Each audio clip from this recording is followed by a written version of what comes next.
giang tâm ca qua xin na gam ahin u ca hep di Halloween ni baka pian sua baku hem hi hepwa nam sikim min di lamang ku ai udang hi hepu so step to let sa dai lai hi kapat ai mang te tho hun na chung ta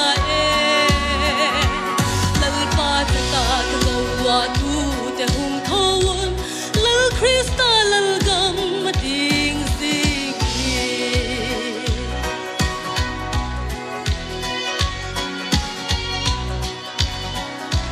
bang ti ka tam ti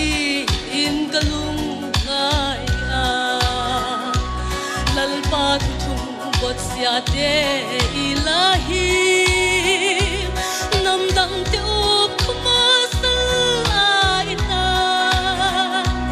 lal pa lung na na top ko ki chuan wa udang hi pu so step to let sa te lahi kapat ai mang te tho hun na tung ta lal pa ta ka go wa tu te hung tho un lal Krista lal gam ma ding sing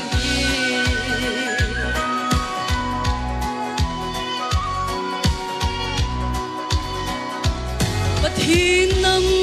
tel zo sa ti tho a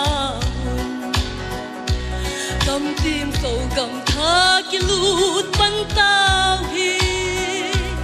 nam lo pi kho bel ding a va ding te ho hi ti un din thak ki thi le udang hi pu zo step to let sa ti lahi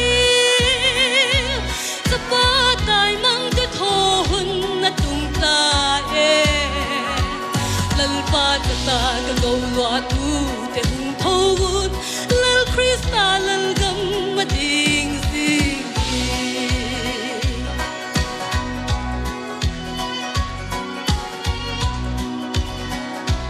so ta ten hun man su ta pui i o